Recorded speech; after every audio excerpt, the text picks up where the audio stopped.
Everyone. Good morning, everyone, and welcome to the Economic Vitality Committee meeting Thursday, January 20th, 22. Happy New Year, if I can still say that. Yay, yes, it is. It's good. We have to remember that. Let's have a great 2022 this year. So why don't we start, Lisa, with our call to order, and how about our Pledge of Allegiance? You know, as a fond farewell and thank you for passing the baton, Steve Van Dorn, would you be so kind as to lead the Pledge of Allegiance? I'd be happy to. Good morning, everybody. Please stand and begin with the pledge. I pledge allegiance to the flag of the United States of America and to the republic for which it stands, one nation, under God, indivisible, with liberty and justice for all. Thank you. Thank you, Steve. And thank you, Steve and Sharif, for your leadership last year. I hope, and Tiffany and I hope to be able to follow in your footsteps. And Tiffany, thank you for being co-chair with me. This will be the Tracy and Tiffany show, bright and early. It's 7:30 in the morning. But why don't we get started with that roll call? And Lisa, you want to let folks know what we're going to do just a little differently this morning? Yes. Good morning, everybody. We are going to do something a little bit different, just given that it's a new year. We do have at least one new member to the EVC for this year. I don't believe he's joined yet, but we would like to do just a short, as I call your name, I'm going to go down alphabetical by first name. If you could just take 10 seconds to introduce yourself, the company you work for, or the organization that you represent, and then if you can recall the category that you represent for EVC, and if not, I can help you out with that. So I will go ahead and start. I don't believe he's on yet, but Andres Ripa, who is with Stone Ridge Shopping Center, I don't believe he's here yet, so I'll go ahead and go down the line and see Brian Wilson. I don't believe Brian is on yet either. So Ellen, you are on. Okay. Hi, everyone. I'm Ellen Pensky, and I'm with Bumblebee Marketing. I think I represent the commercial business. Is that right? Yes. Okay, great. Thank you. Okay. Next, Harsh Goel. Hi, everyone. My name is Harsh Gohil, and I'm a primary care physician at the Martinez VA, and I am serving as the medical services representative. Thank you. Great. Next, we have Councilmember Balch.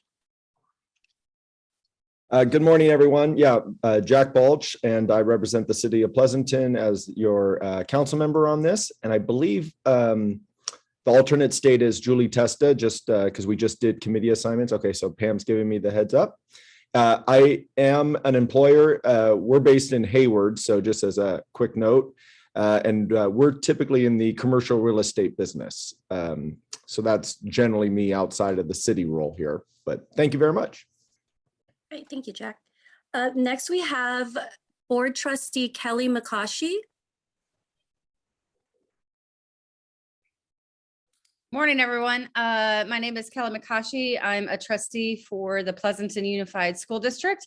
So I'm not sure what sector I'm representing, elected official, school board, and our public schools. Super happy to be here. And outside of that, I'm an educational consultant in education, servicing students and educators as well, professionally.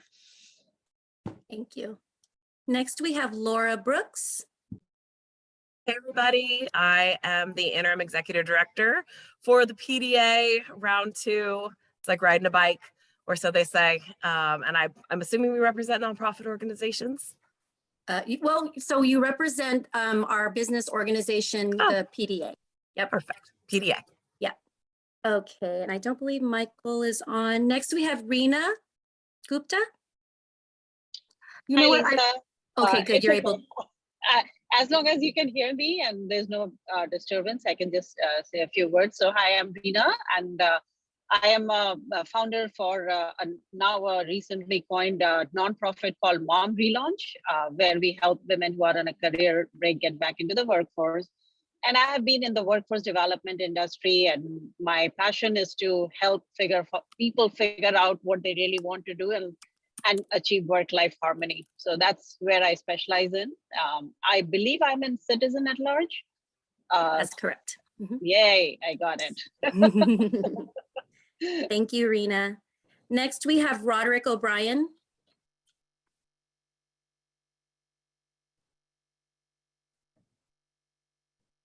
Hello, my name is Rod O'Brien. I own and operate a small manufacturer's rep agency called CPE Services.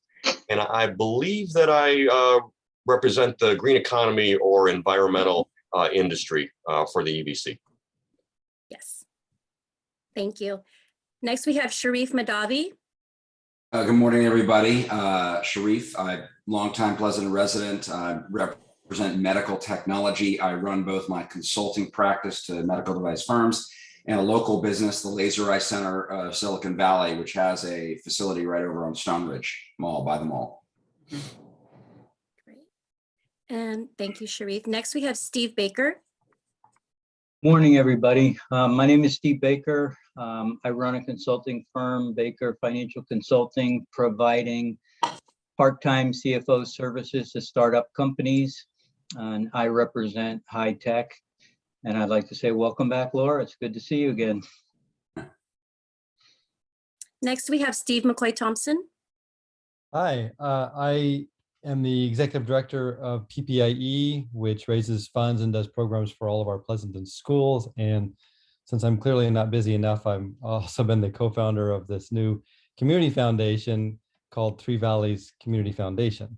Good to be here. And I think I represent the nonprofit sector. Yes. Thank you, Steve. Next, we have Steve Van Dorn. Okay, the third Steve. Good morning, everybody. And it's so nice to have some much better looking chair and co-chairs leading this wonderful organization this year. So thank you, Tracy and Tiffany. I'm the president and CEO of the Pleasanton Chamber of Commerce, and I've been here almost 4 years, and I represent the Chamber of Commerce for the EVC. Thank you, Steve. Next, we have Sylvia Tien. Hi, good morning, new chair and new vice chair. Good morning, everyone. This is Sylvia Tien. I have quite a few hats, but majorly in EVC, I believe I represent residential real estate and development. I'm a broker in real estate. And also, I have to say that I come back to my old job. I switched job again. Luckily, my old boss want me to be back. I become a Rhythm TV news reporter again.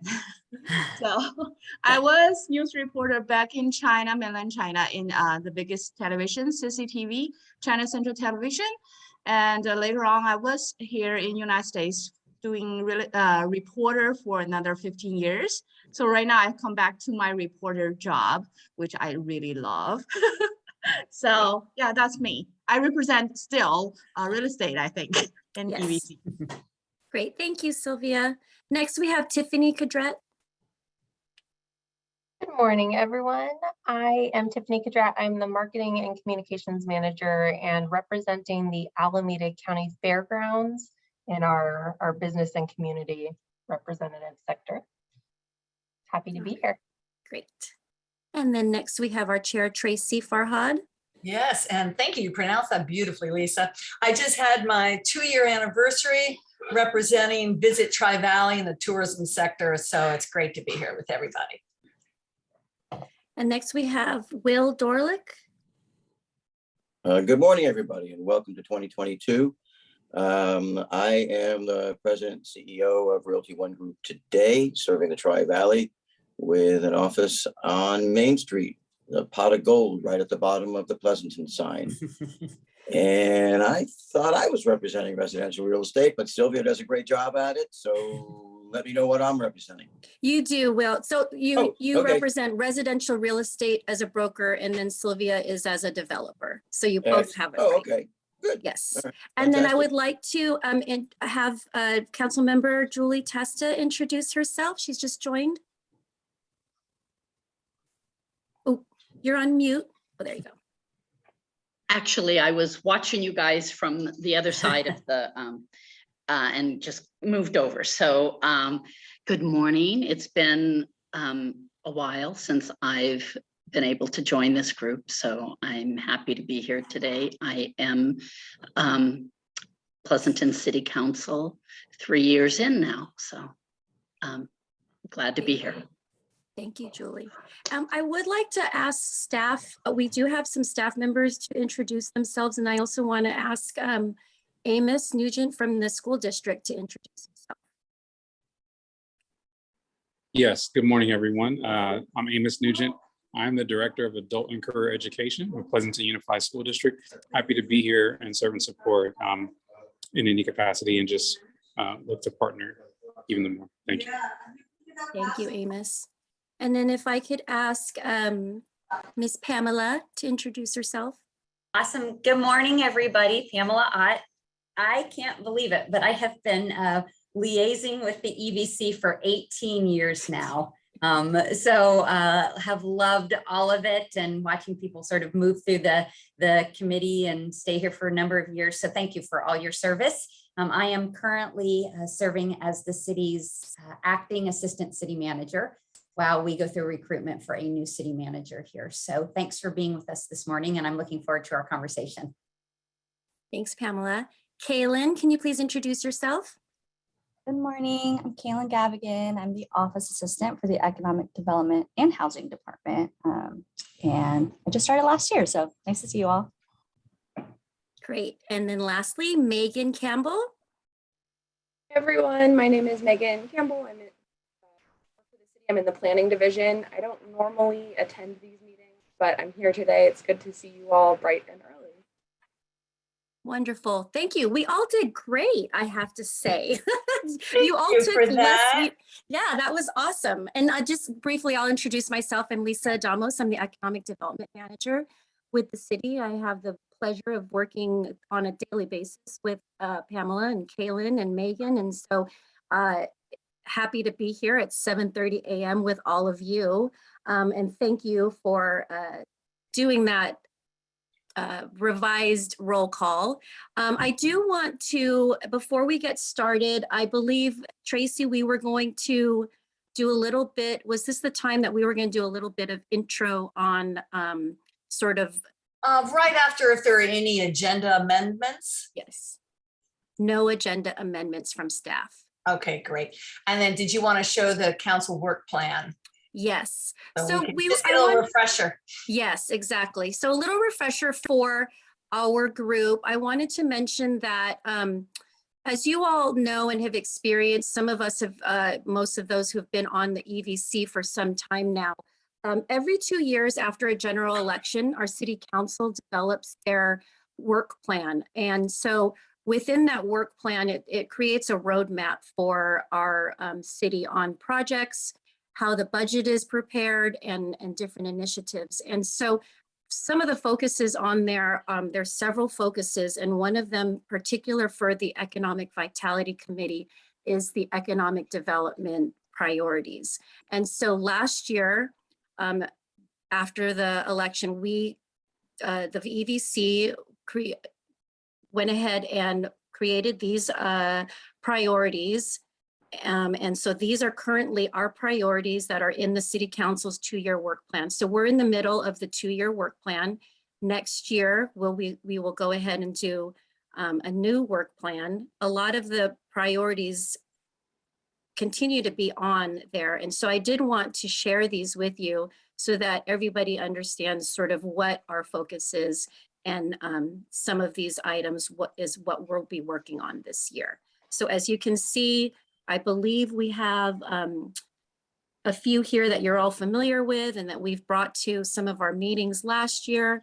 Johnson Drive Economic Development Zone, our Coordinated Business Support Program, and then some of the others are listed here on the bottom, a couple that we're going to be talking about this morning. So I just wanted to share that with everybody as we start the new year, and that way everyone has a great focus on what we'll be doing. I'm going to go ahead and stop sharing that. Thank you, Lisa. All right. Well, Tiffany and I have been talking with Lisa and Pam and thinking about all the great work that's come out of the committee, but how we want to see that going forward. So we wanted to just talk about our goals and put that in context for a few seconds. But I don't know if we need to, nope, not yet. So one of the things is we just want to really be mindful of all your time. We respect you, your businesses, your input.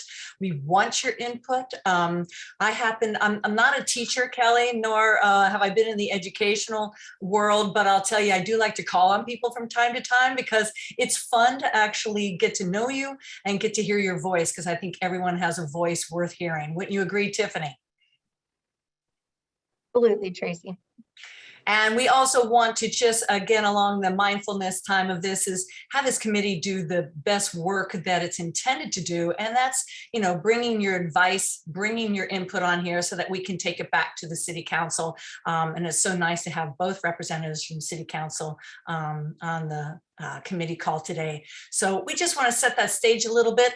We'll bring the appropriate items forward with a calendar for the year. We'll help the team, the staff move all the projects along and keep to that workbook plan. So if ever you have any other input that you want to see coming, in the future, please bring it up. And Tiffany, would you like to add anything to that?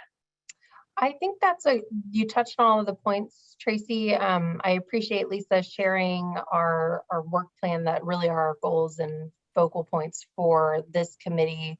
And we want to really look at timely matters that are important for us to weigh in on based on where things are going, when they're going to council. And I think looking ahead and making sure that we're strategically timing our topics so that our input is heard and able to be shared. I think that's something that we really want to focus on, and being more strategic with our time and topics, and making sure that we're being mindful of everyone's time here, because I know everyone on this call has a very busy schedule, and we just appreciate you taking the time to be here. So we want to be strategic in how we approach these topics.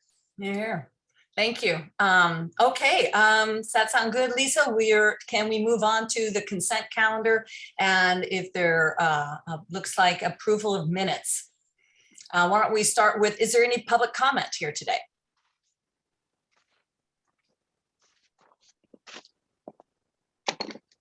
I've not received any comments from the public. We do have one person that's in attendance and no hands raised, so we can go ahead and move forward, Tracy. Oh, and then that's a good reminder just for everybody, use that little reaction and little hand raising. Tiffany and I are going to try to keep our eyes out for when those little hands go up, and we'll try to get everybody answered and heard when you go on. Okay, so we've got approval of minutes. So we need to, hopefully folks have had a chance to read those. And do we need to get a motion, Lisa? Okay, can I get a motion for the approval of the minutes? So moved. Second, I second. Thank you, Will, and thank you, Steve. And we got a second, so all in approval, say aye. Aye. Aye. Aye, aye, aye. Any opposed? I'll abstain. Okay, one abstention. Thank you, Will. You were so quick on your reactions there with the little hand up. We really do appreciate that. Okay, so no public comment. We've got the approval of minutes. So let's go to my favorite part, our city council report with council member Jack Balch. Jack. Well, good morning. Thank you. Wow. Every time it's, so just Jack. And I apologize. I'm traveling for work. And so the place is supposed to have good Wi-Fi and cell service and all that. But if I cut out, I do apologize. So for EBC, it's been a while since we met. So I'll try to do the speed round like I sometimes do, picking out certain things from what the council has done both in November and December and early January here. I believe the last EBC meeting was the November 18th one. So to that end, I'm going to let everyone know something a little unique, which is the Livermore Pleasanton Fire Department is run by a JPA, as you probably know, a Joint Powers Authority. And the JPA has been meeting more regularly than not because of EMS services in the Tri-Valley and response times. So I just wanted to let everyone know that the council is aware of that challenge and is working on it, but it is a county dictated service. But just so you know, we're starting to get up to speed on it. Also in late November, we had our youth cricket tournament held in our community. It was pretty amazing. A lot of teams from international played at the Patelco, and they had closing ceremonies the Sunday after Thanksgiving. As you all know, we rounded out the end of November with Mr. Fialo's departure and Mr. Dolan's shepherding us as we move forward through the interim process of finding a new city manager. December brought the hometown holiday parade, which I think everyone appreciated in our community. By far, the city staff putting that on was outstanding. My thanks to them. I think our community just really enjoyed the hometown holiday parade. It was my first in riding with it. Yes, the fire truck did run out of gas. Yes, I and the fireman did jump out, and we pushed it from approximately Pete's down to the turn after the vet center. So yes, there's no video, so it didn't really happen, as my son says. So the first city council meeting in December, and I apologize for being, like I said, it's been a while, but I'll just mention a few things. We're having continued challenges with the recycling, as people probably know, in California as a result of the policies internationally. So the council did authorize Cal Recycle beverage container recycling. City County, they put forward support for a proposal for that and trying to support a Cal Recycling beverage process. SB 9 got its second reading for objective design standards in early December. And then we engaged design services. I'm kind of moving quick. Design services for a downhill mountain bike trail at Augustine Burnell Park. So that we'll have a new downhill mountain bike trail. We also, and kind of probably everyone's got it on their radar, we also approved final design service contracts with Carollo for $3.4 million for the PFAS treatment plant. So everyone probably knows the number is approximately 46 million. I think that's 46 or 36 or 46. And we're borrowing a very large portion, hopefully from the state's revolving fund. And then we're funding a portion as well. So the design 3.4 was our first foray into that total expense. And it was authorized to go. And then we also had in early December the first reading and conversation about smoking prohibitions in townhomes, condominiums, and buildings with 3 or more attached units that are owner units. There was already a prohibition on rental units. So they were owned units, and the restrictions on many common areas did go into place. The restriction on in the property itself, in the 4 walls, if you will, did not, but that's about where it went. So balconies and common areas, hallways, and there's quite a lot on it. So I'll just say, if you'd like to learn more, please go look at that. And then we talked about net energy metering. And as people probably know, they're talking about that with solar. The council put forward a resolution to do something, and the CPUC basically said no. They went completely different than what we had asked. Moving a little bit further on, I wanted to say in the second December meeting, we had the second reading on the smoking prohibitions. So that's now counting down to go into effect. The Stone Ridge Shopping Center development agreement got an extension for an additional year. I don't know how many, I think on this group, we've got a lot of people that have had a long term, but I have voted for this Stone Ridge development agreement as a planning commissioner. I think I've seen this thing 4 or 5 times get extensions just in my 10 or 12 years here. So, but you know, we continue to have retail being challenged. So the council did go ahead and push that. I'll speak for myself. I know Council Member Tess is here, but for me, you know, we know retail's having challenges. Pushing that agreement 1 more year so it doesn't sunset became pretty no-brainer in my opinion. So that we're doing that. The other thing that happened in late December is we're working on drought rates and connection fees, and we hired a consultant to look at that, approve an amendment to do that contract. As you guys know, or probably do, we are in the drought. We have declared the drought. And what does that look like for next year? And even though we did get a lot of precipitation at the end of last year, my non-crystal ball is saying we're still going to be in some challenges, right? So TBD, so stay tuned. We also bought 5 patrol cars for the police department, $351,000. I was going to do a trivia to see how much you thought 5 police cars cost outfitted, but I was shocked, but we did do that. And then the boards and commissions did get approved, like I had mentioned earlier, and Councilmember Arkin is our new vice mayor for 22. And then the big event for late December, I got a few more, sorry, I have page 2. We had our Climate Action Plan 2.0 that Megan presented, wonderfully, I should mention. A lot is there. And there's a couple of articles on it, but I just wanted to mention that the council gave direction to do a little bit more now to set us up for a longer term net neutral position, or a general neutral position. So while under, and Megan could correct me, but while under state law, we only had to achieve a certain amount of reduction in 24, no, 20, there's 2 measurement points. The first measurement point, we're going to be below it. We're going to do better. And that will help us look forward further for the second measuring point.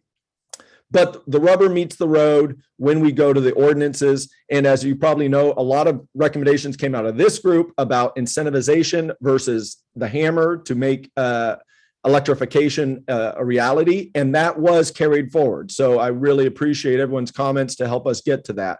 A lot of that was put in. And then the long-term downtown long-term downtown parklet program was discussed at that meeting as well. And so this is the one in late December. And I know it's on our agenda today, but let me just briefly touch. Back in July of 21, the council determined that the parklet temporary program that you had seen on Main Street would continue through the end of the year. And I believe staff moved it to January 7th so the restaurants could do New Year's.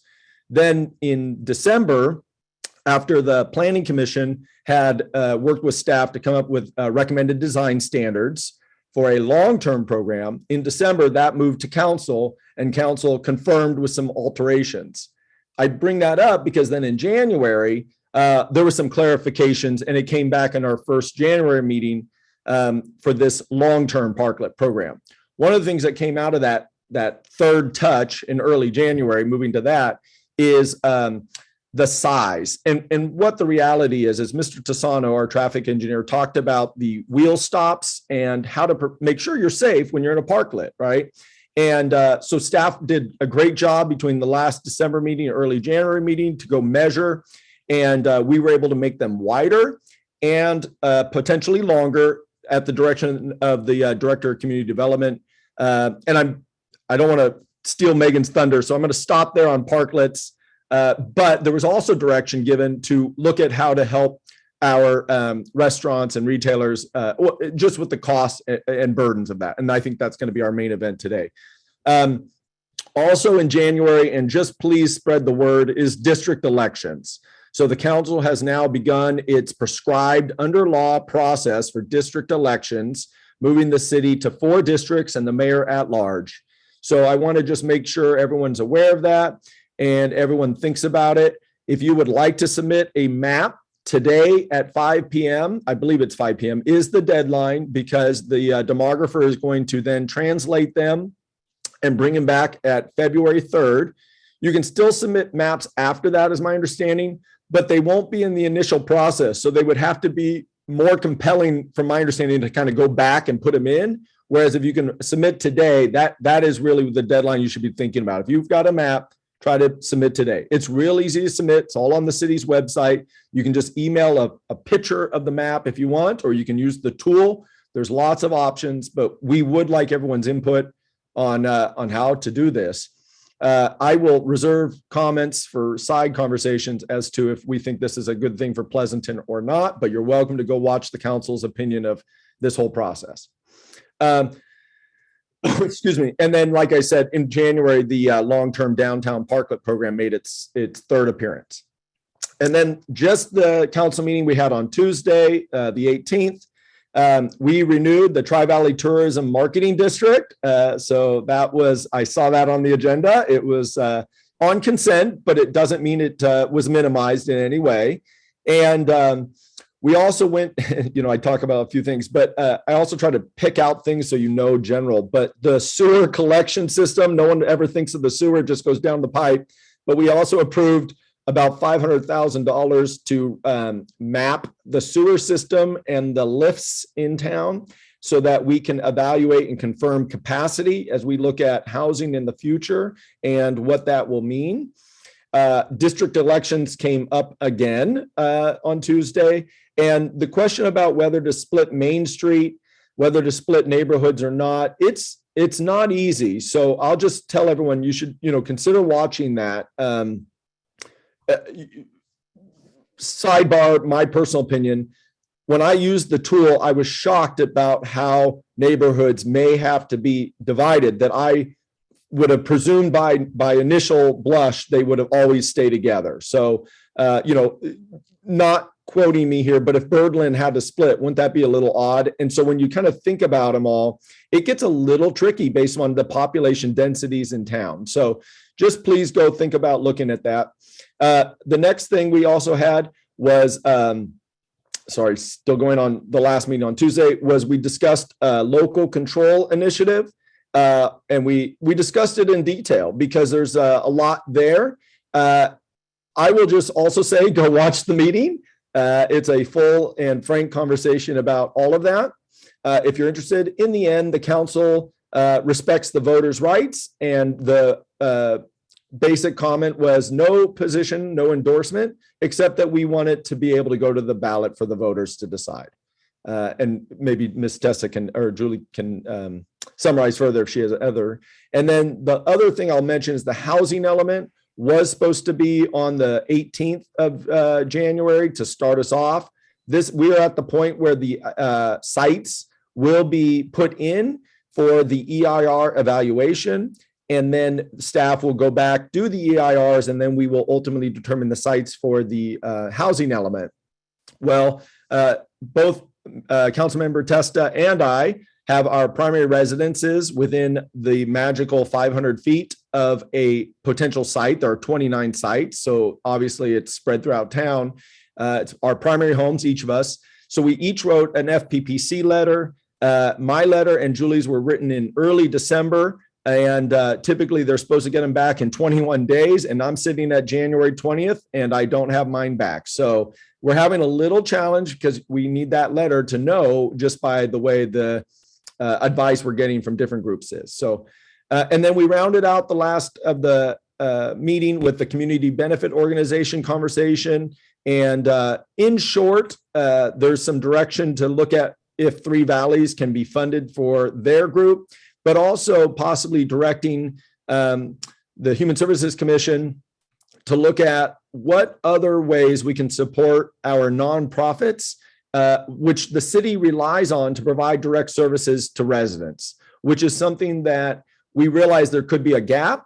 Maybe there is not, but there could be. And we're working with them to, or basically asking that commission to take a look at that and identify if there are any gaps to provide for our nonprofits to bolster or support them further in our community. I think that rounds us out. I don't think there was much else. Pam, anything else you can think of? No, sir. Sorry, I tried to be Very brief. comprehensive. Thank you. I say Okay. I'm exhausted just listening to it. So Thank I you. don't try Jack. to catch up, but I apologize. It's The council busy. the council has been busy, you all, Yes. for the last couple of Wow. months, and will continue to be so. Yeah, between the nonprofits and pushing a fire truck, I'm enthralled and glad to see all the good work. Thank you, Jack. And thank you for that shout out for Visit Tri-Valley. It is the first round of resolution of intent letters, and we've got some public hearing time, but I think by the end of April, we will have our district renewed. So thank you for that. All right, Lisa, I would like to get you to introduce our big talking discussion item today. And apparently we get to hear from the lovely Miss Megan as well. So if you'd like to introduce our next item. Yes, thank you, Tracy.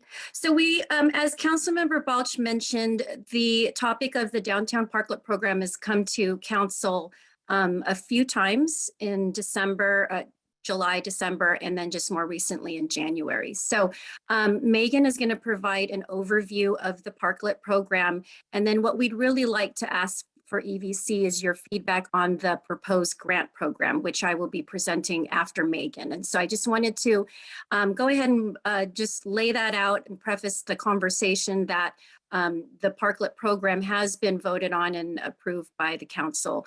And so Megan will be sharing those details. And then what we're really looking for is your feedback on the grant program, which we will be bringing to the City Council for consideration in February. So I'll go ahead and pass it off to Megan. Thank you, Megan. Thank you. I'm going to share my screen here. And if I'm not sure how my audio is in the office here, but if you have problems hearing me, I can try headphones or another method. So just let me know.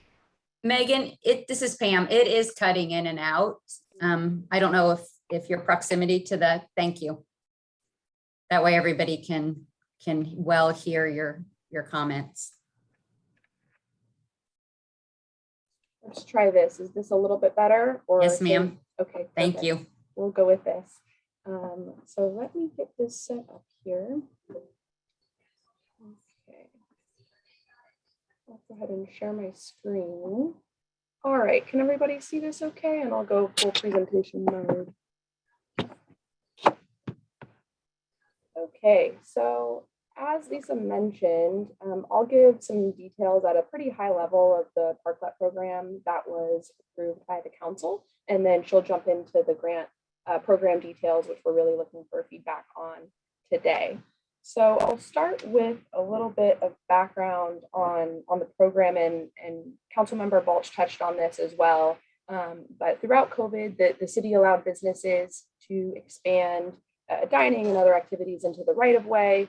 And we called these temporary areas pop-ups. And so there's some photos of the right of some of the pop-ups we had in town. And the city provided a really simplified, expedited review process of these. And those pop-ups were subject to a very small list of standards, because the goal was really to allow businesses to get out there and operate. So the pop-ups have generally been well received from the residents, and we received a lot of positive feedback that they added vitality and community connection and expanded outdoor dining. But they also drew some criticism, including their appearance and adjacent business visibility and impacts to utilities or traffic signals, for example, blocking a stop sign, things like that. So as Councilmember Balch mentioned, last year, the City Council indicated that the pop-ups should be removed in January and directed staff to prepare a program. So a program was prepared and approved. And we based our program off of a lot of different factors, all listed on the screen here, but we really drew from our success and the criticism of the pop-ups. We looked at other programs around the Bay Area and beyond. We looked at best practices. We talked with other cities that are currently developing programs as well. We met with sort of all of our city divisions and departments. It was really a citywide process here to come up with the standards. We talked with outside agencies, and then we talked with some of the restaurant operators here in town as well. And the program, it includes several different parameters. There's parameters around location and size. And as mentioned, we really tried to maximize the size while still accounting for traffic safety and other factors. So the location and size parameters account for emergency access, utilities, site distance and visibility, fire and traffic access, all of those things. Examples of guidelines include that the parklets can be built out to the tick mark of the parking space, the little T, which is about 8 feet in width, and that they can't be located in red zones, things like that. And then staff also conducted a survey based on all of the parameters we outlined, and we identified about 106 locations on main and side streets that would not work for parklets. Additionally, a few side streets that would also not work due to the characteristics like the width or the slope. So the red on the map are the ineligible spaces. And then all of the other potential locations could work, but each application would just be reviewed by our city's traffic engineer to ensure that the space is appropriate and will not conflict with traffic or cause safety issues.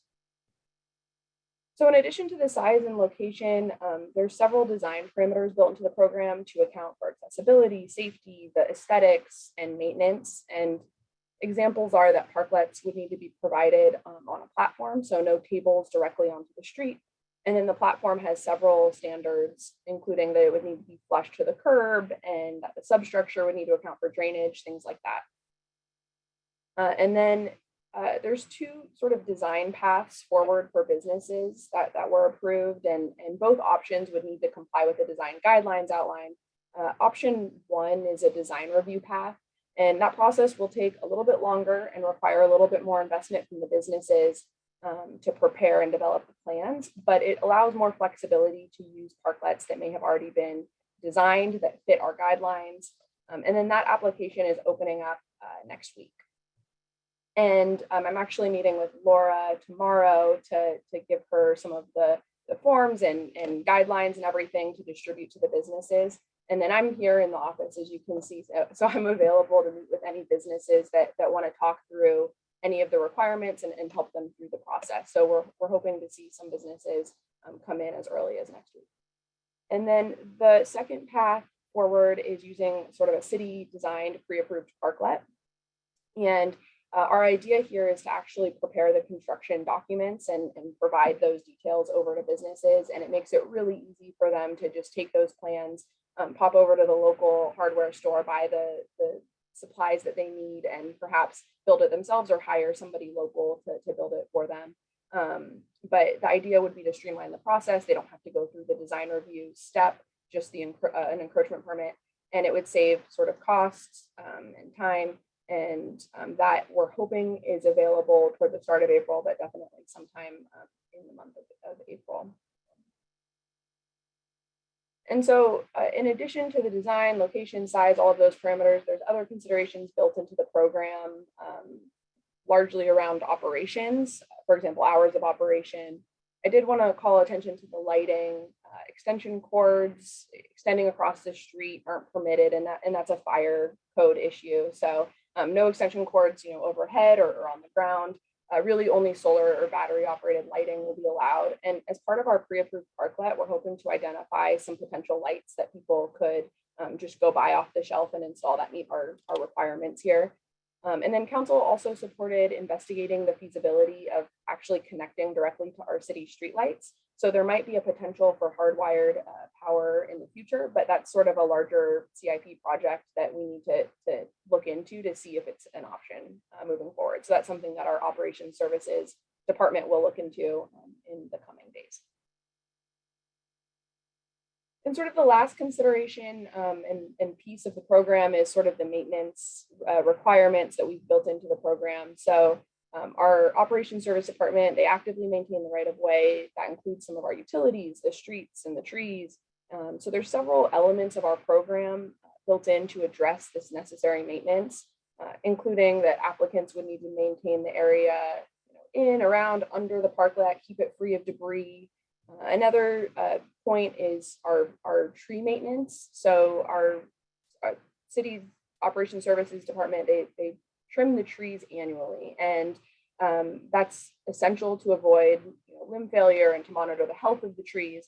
And it takes about 3 weeks, potentially longer if removals are necessary. So during that annual care, the parklets will need to be left unoccupied by people and by furniture to avoid potential limbs falling and injuring people. So we've identified that month as being the month of February, because when we talked to the businesses, we heard that they preferred that month to happen sort of in the winter when the weather is not as good. And when we talked to operations, they said that February was an appropriate month. So we've identified that month as February in the agreement. And so during that month, they will have to be unoccupied so that we can do this maintenance. And then we also outlined a permit process. Sort of your first step for the businesses is this design review. If they're going with their own design, we've identified that it can be kind of an over-the-counter stamp from the city if they're going with our pre-approved design. So they get to skip the design review stage, but we would still look at what they're proposing just to make sure they're actually using our plans and things like that. And then from there, they would go on to get an encroachment permit. All work in the right-of-way requires this encroachment permit. And during that step, we would look at the construction drawing. So if they're using our pre-approved parklet, we would provide those for them. If they're designing their own, they would provide them to us. And then at that point, we would also have them sign a parklet agreement that outlines sort of all the maintenance and insurance and requirements. And we would keep that on file here at the city. And then that would be an annual renewal. So each year we would ask the parklet operators to renew their encroachment permit as well as their agreement. And that would allow an opportunity for us to ensure their insurance is active. We can inspect the parklets and confirm that there's been no issues with the operation over the last year. So that's sort of at a high level what I've got for you on the parklet program. And I'll turn it over to Lisa. I'll stop sharing my screen here.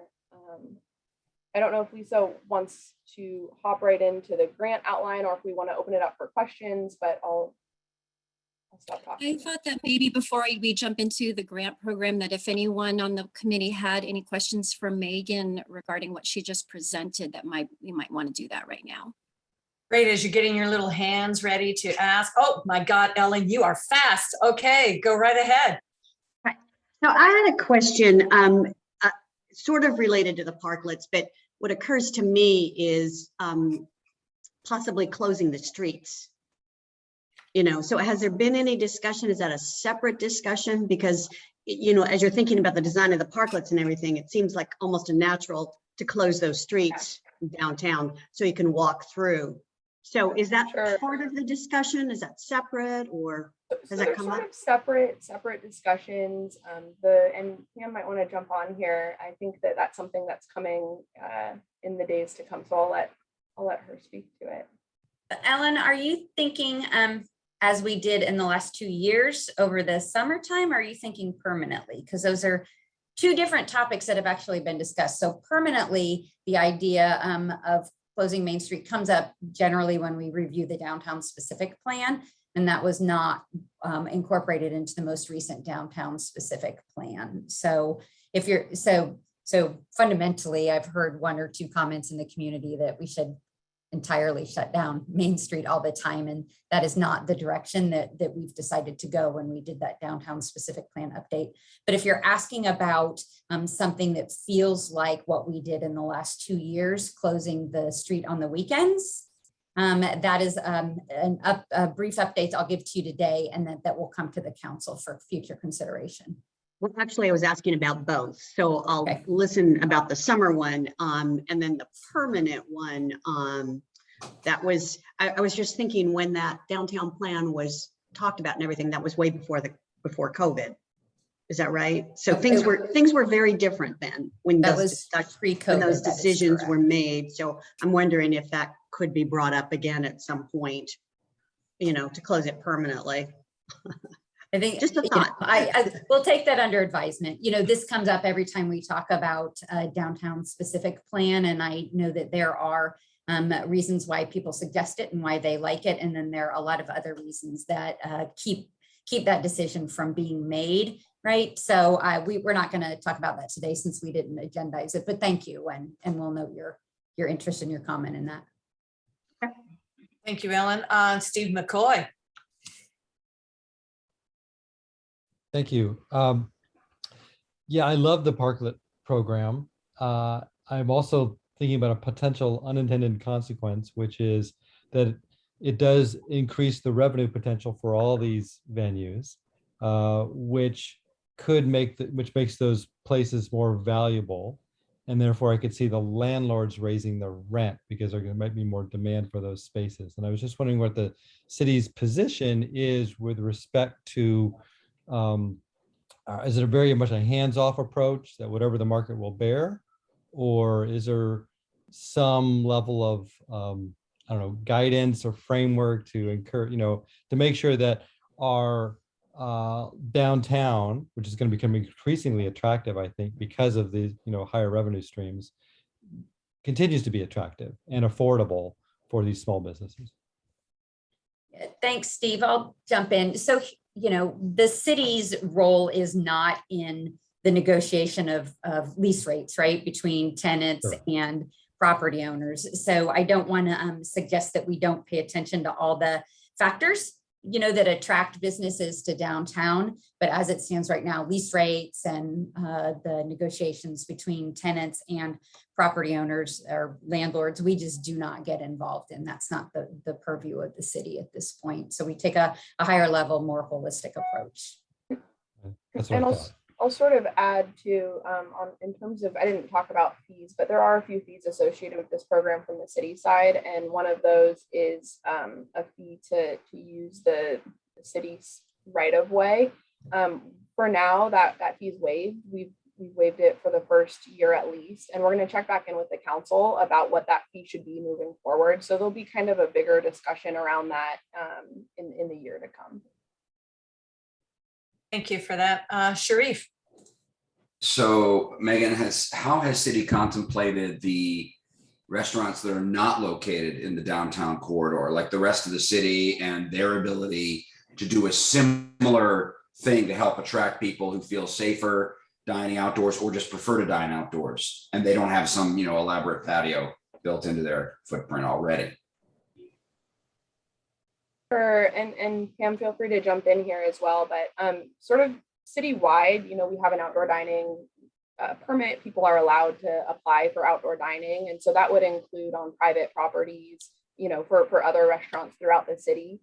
Downtown is a bit unique because a lot of the properties don't have these big parking lots and are on a broader space where they can expand their outdoor dining. So that's why we focused this program on the downtown core. But other businesses are always welcome to apply for sort of an outdoor dining permit where they can expand their dining outdoors onto their property. Into parking spaces, in front, similar thing. Okay. Yeah, so we do have a parking, code that requires a certain amount of parking spaces. And so we would sort of have to look at that holistically. If they're taking away parking spaces, do they still meet the code on the parking? But assuming that it wouldn't create other parking issues, they could definitely expand. There's a design review process if they're changing the physical land and aesthetic, or just an outdoor dining permit if they're expanding their dining. May I jump in real fast on that, Sharif? The other thing was that conversation came out in, I believe, the July meeting, so it's probably not been touched more recently on that. But what also came out from that, and I'm trying to reach back in my memory banks, was that a lot of those are typically more private relationships because there's a property owner. And so they're not necessarily going into a street like Megan's mentioned versus the downtown, right? So you're just going into, if you're along Hop Yard, many of those have the parking lots where you're going into private property. So my understanding is the city's trying to facilitate that if a restaurateur wants to do it. But there's another person at play, right? Thank you. Will. Thank you, Chair. So I was just going to address the question about leases on Main Street as a business owner that just renegotiated my lease on Main Street and in a building that was just purchased.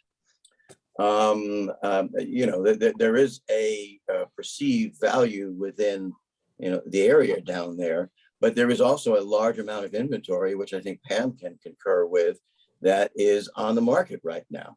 So there is a balance there between the potential demand and the fact that there is a plethora of available space on Main Street right now.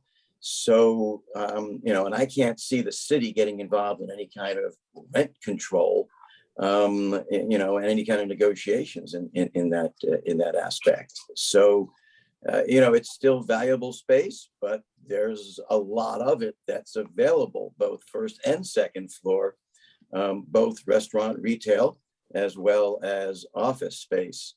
And there is a restaurant that just came on the market, at a fairly good price per square foot. So that's going to be a barometer we want to watch and see, how quickly, that space is absorbed, to really see how the value is perceived on Main Street. Well, that's an interesting point, because the first thing I thought of was, having these permits will kind of be like having an existing ABC license for something. I'm sure it will go with the property, even with annual review time, but that will certainly make that even more valuable for them. And just as a corollary to that, I mean, I have, I got a back door when the main streets, close down Division when it becomes two ways.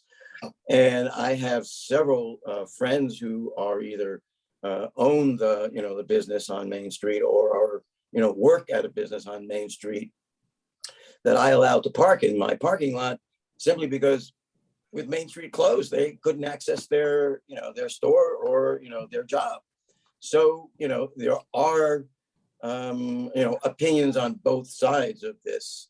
And as I think we saw in the survey that was, last year, only about 20% of the business owners or, merchants, whether they're retail or restaurant, responded to the survey that went out.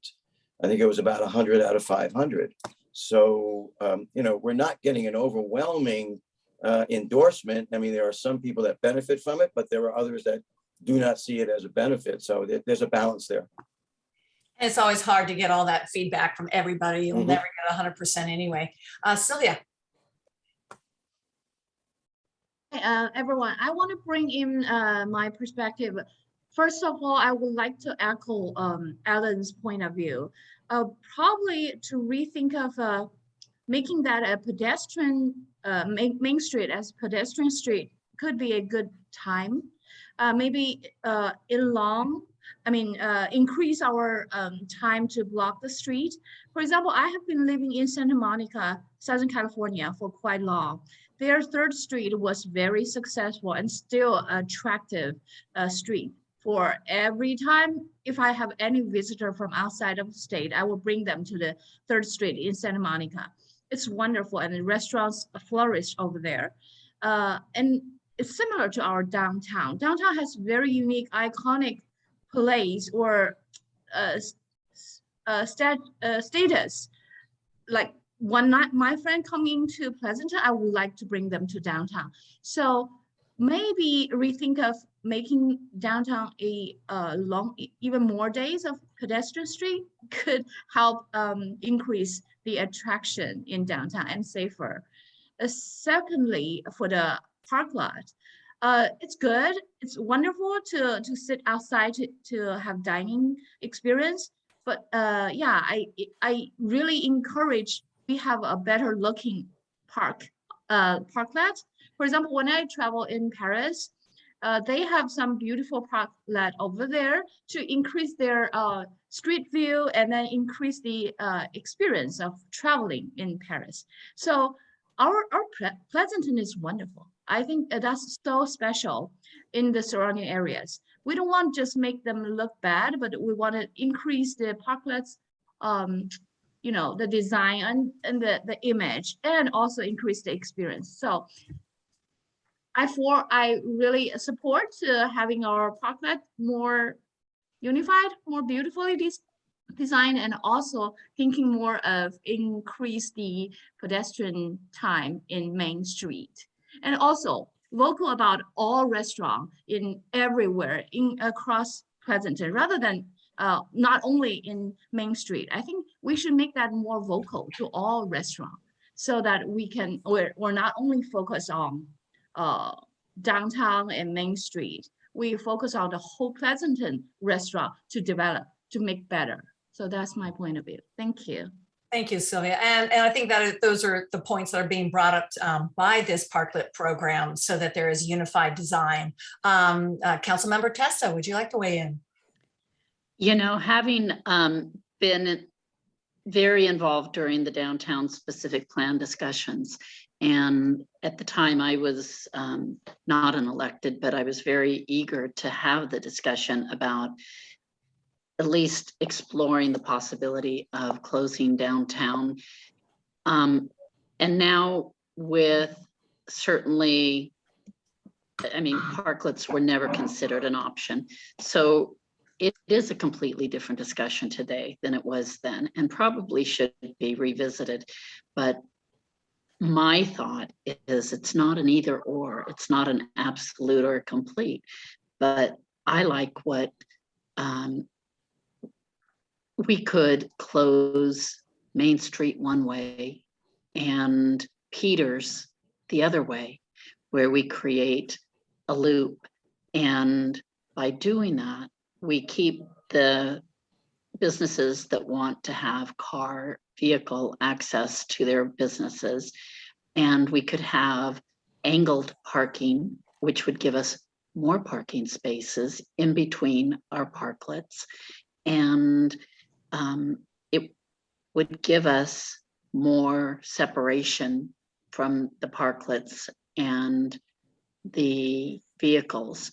So I think we should have a conversation and be creative about different possibilities, and we shouldn't look at it as an absolute, and certainly shouldn't look at it as already been explored, because what we're looking at now is very different. So that's all. Thanks. Thank you. We'll have to move on to the grant aspect of this today. Kelly, did you have one last quick comment? Because we are running out of time on this one.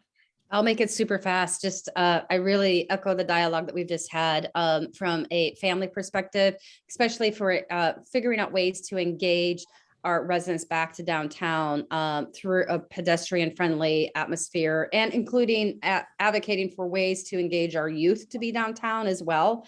I do feel that overarching European look, this is the opportunity for us to be progressive and to find ways to make our downtown unique and competitive to like our neighboring communities like Livermore. So just echo the dialogue. So that's all. Thank you. Thank you, Kelly. Pam, you had your hand up, back down. My intention was to redirect our discussion back from focus on the agenda perspective and from timing. So yeah, we'll come bring it back in. Yeah, it's all good stuff, and everybody is so invested in this, and this is what I love about this committee. But want to make sure we definitely get to the grant program discussion. Absolutely. So Lisa, you're on. Let's get to the grant, because that's what the discussion today for weighing in. Go ahead, Lisa. All righty. Thank you all. And I am sharing my screen, so hopefully you can see that. So I want to go ahead and get started with just a brief introduction. So just as to kind of package this whole discussion, in 2020, our city council approved our business assistance program, and one of the elements in that was our business support fund. And as you all recall, we brought the business support fund summary to the EVC, and what that entailed was a $3 million special fund, which provided 0% interest loans, unsecured short-term. To date, we've assisted 115 businesses totaling over $1.3 million. And the loans have a short term, as I said, 36 months. Repayment begins after the local emergency declaration has been lifted by the council, which has not been done at this point. So we want to recommend that the grant program for the Parklet program be allocated up to $250,000 as part of the $3 million special fund. And so I just wanted to bring that to your attention, that the city council did identify some funding for business assistance.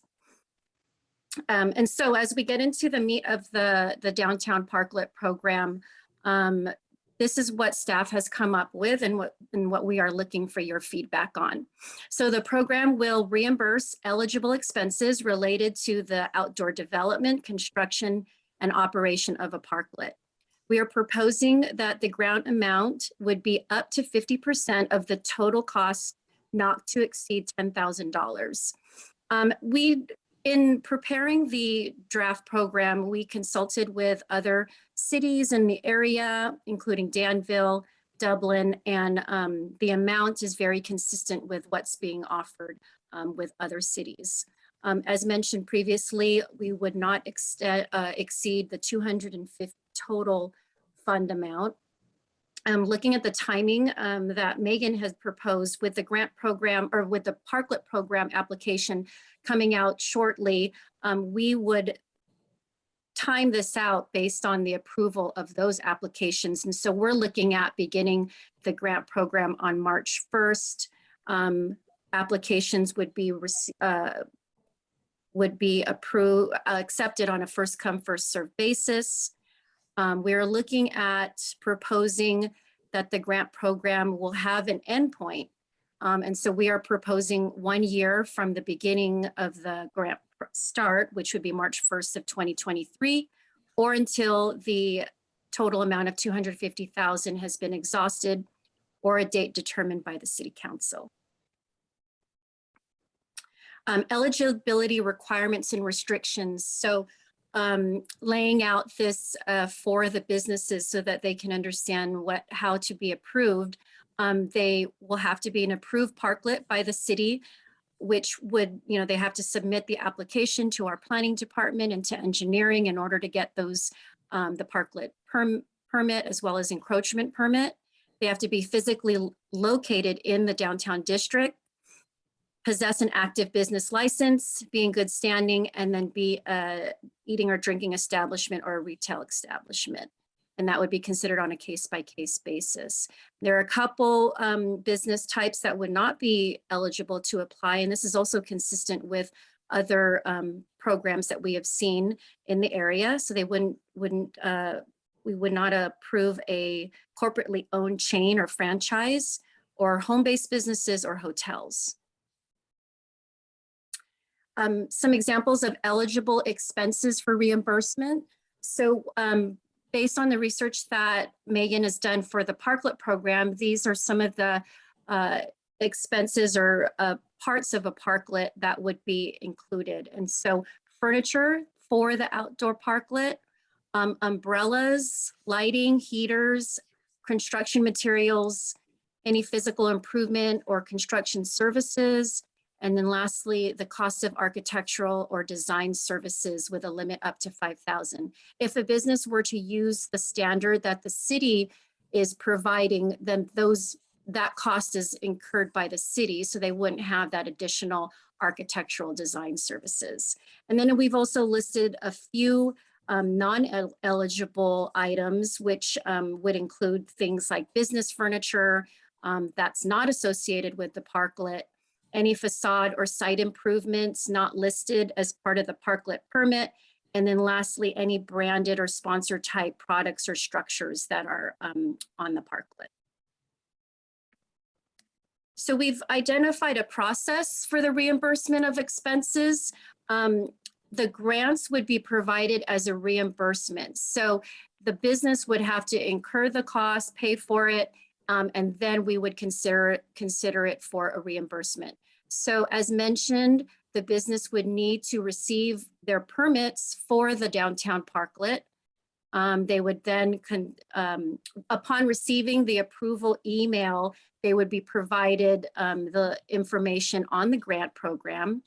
They would complete the grant application, provide all the required documentation as well, and then city staff would review the application, any necessary follow-up with the business, and then notification of their approval. So that is a brief summary of the program. Now we would like to get your feedback. I can stop sharing, or I can go back to any of the slides if that will be helpful. So let me know. I'm going to stop sharing for now, but if anyone would like me to bring up a particular slide, all of what I have shared is in the staff report as well. So if you have the staff report in front of you, we can go ahead. So I will go ahead and hand it back over to Tracy, who to call. Yeah. Okay, thank you so much. And that looks great. I was very impressed with that when I read it in the staff report, very thorough. I just had one question: is installation and delivery included in those expenses? Reimbursable expenses?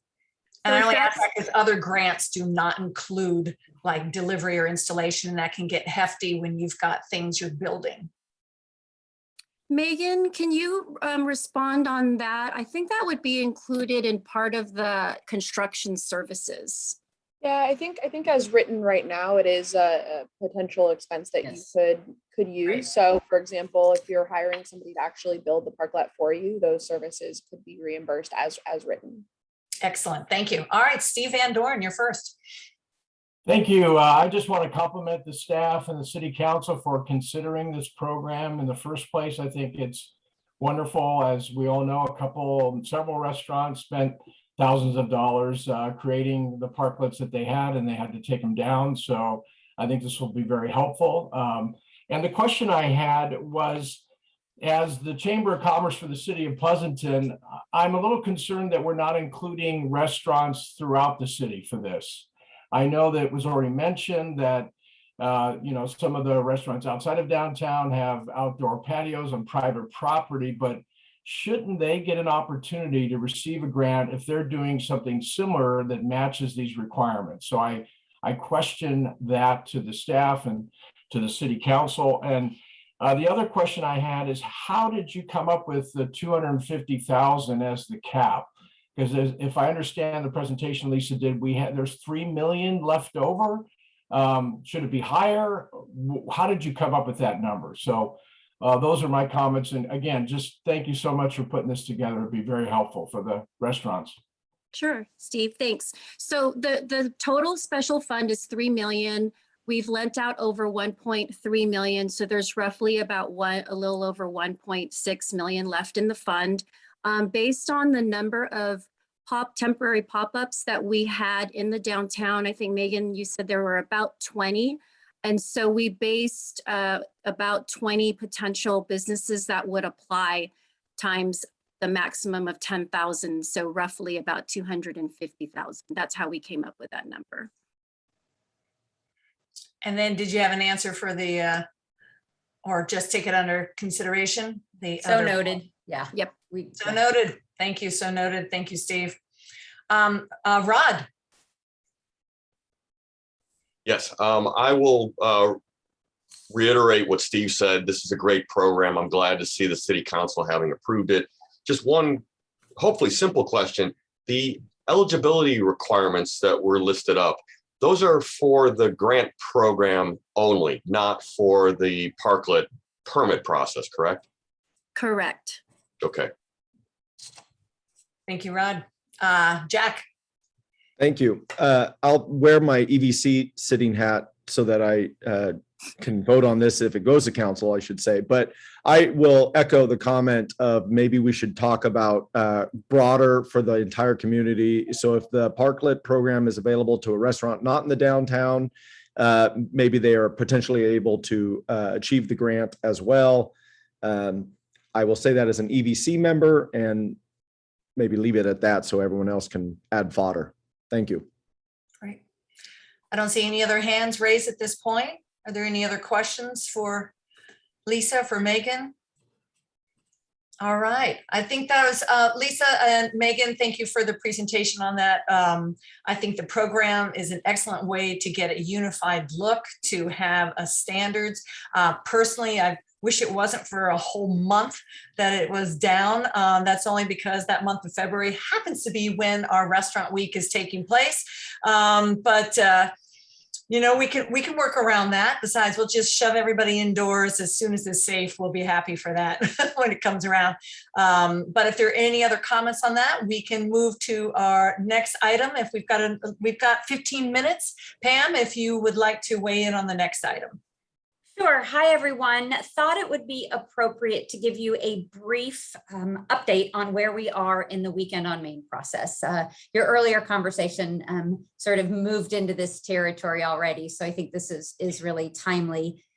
So if you will recall, the council reviewed the Weekend on Main program for 2021 last August during their discussion.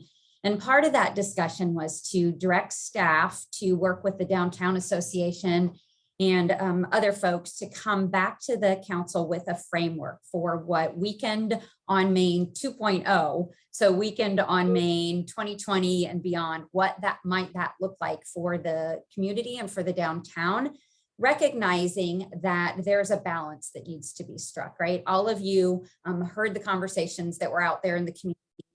Why this community loves it, why some merchants loved it, why other merchants didn't.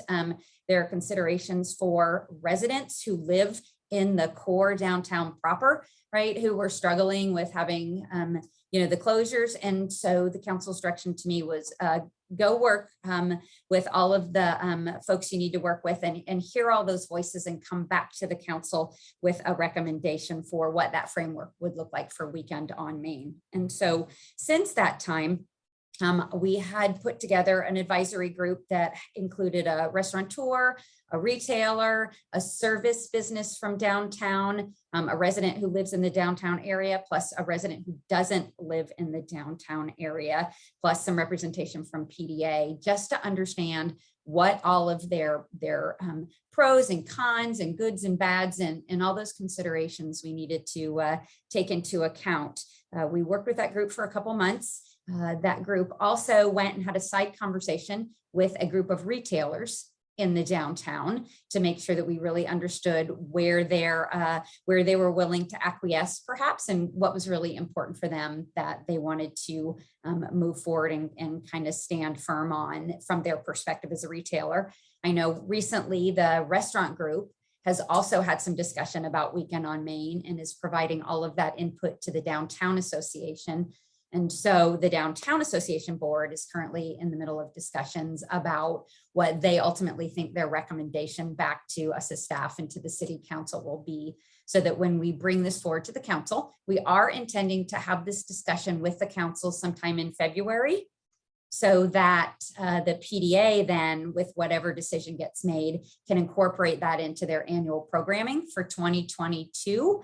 And I will say, as I say the word programming, I want to share with you a part of the conversation that we heard predominantly from the retailers, but also from the residents and the restaurants was it, for all of the people who loved when the street was closed because they could walk up and down and enjoy the downtown in a different way, there was this lack of things to do, if you will, right? So you could go downtown and eat and you could enjoy and you your bike and you could stroll, but people really longed for some additional activity or additional programming that would, as Kelly already pointed out, continue to draw residents and families to the downtown so they stay longer and really enjoy the whole experience of having the street closed, right? So that's a consideration that the PDA is really taking to heart about how often and when they can provide that programming. So some of our conversations have focused on frequency of the street closures, right? In 2020 and 2021, we did that weekly throughout sort of this big chunk of the middle part of the year. Is that the right position going forward, or is there some lesser frequency that finds that balance we're trying to achieve for all of the differing merchants as well as the community?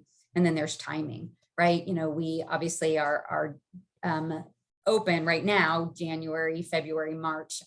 But as the weather gets better, what is the appropriate timing to return that back to the downtown and to the community? So that's all part of our conversation. Also need to consider concerts in the park.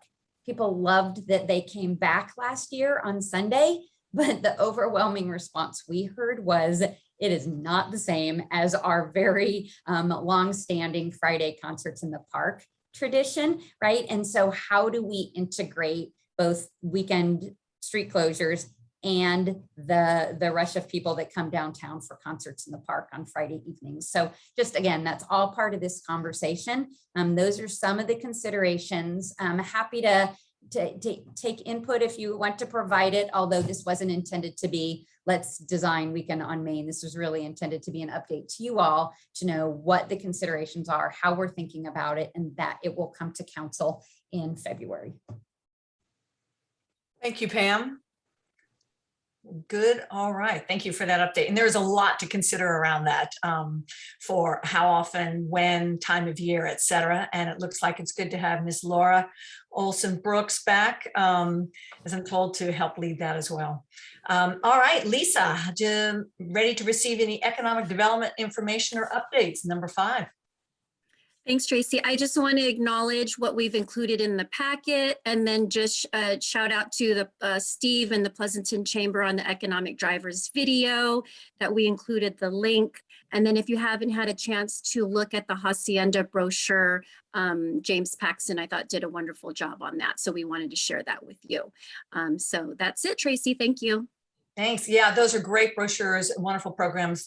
Do look at the packet. It's not as long as you might all think.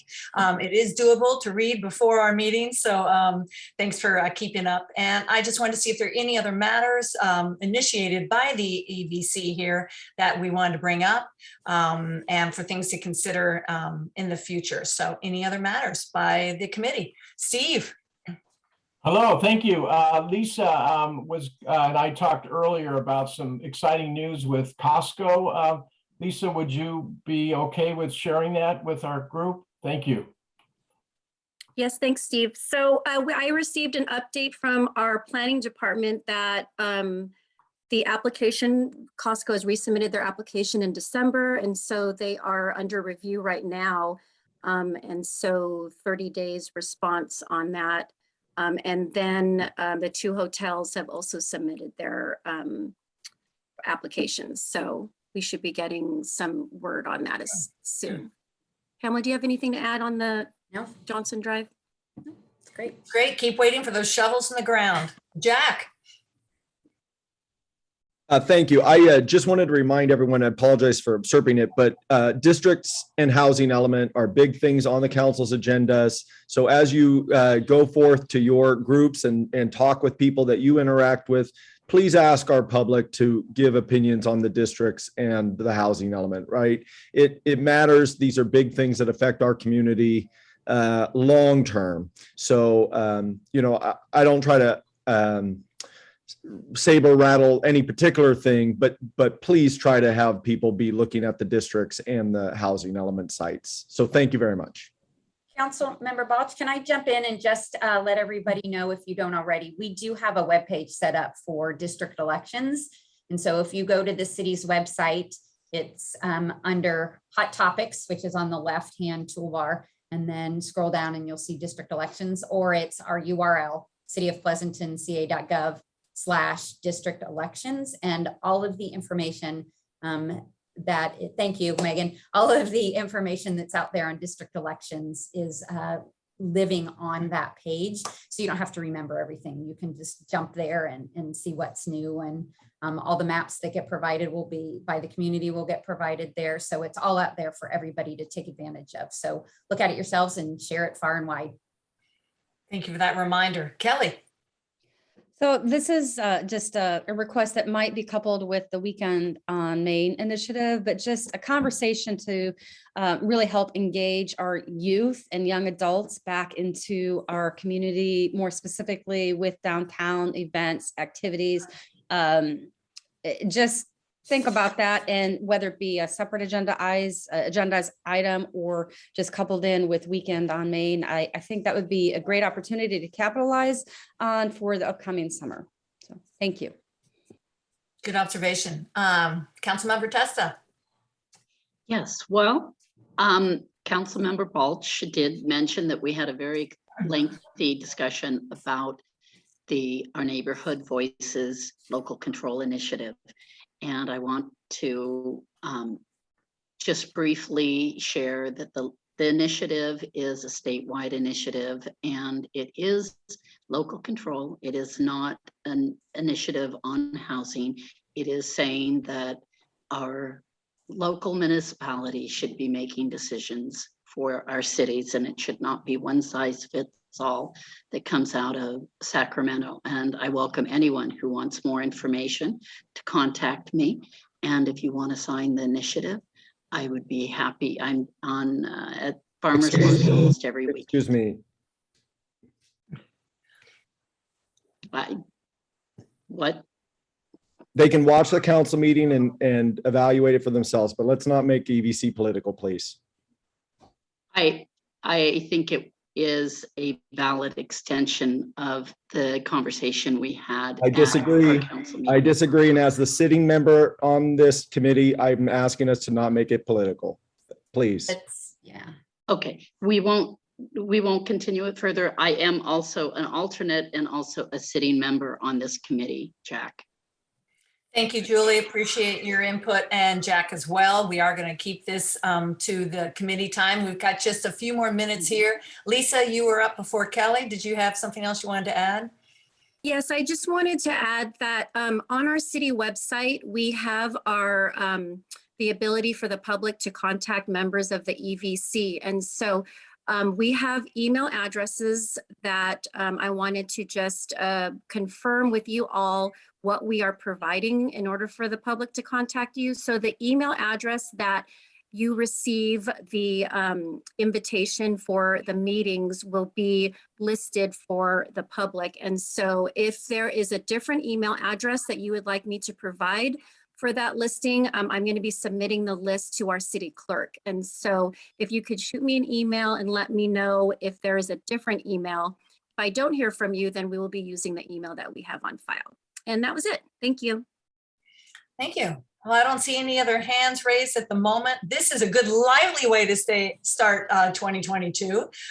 We have a couple wonderful programs here that the city is working very hard on, and I think they're going to come to fruition very quickly here. That was my last question, Lisa, for the grant program, once it comes back into city council, and once someone applies for it, what do you foresee is the length of time between the application and when they can actually put up their parklet?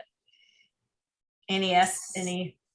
So once they receive their parklet permit and their encroachment permit, and then they begin the construction, as long as they have the receipts paid and show the examples of what they've done, then they can go ahead and apply for the grant program. So it'll be based on a reimbursement.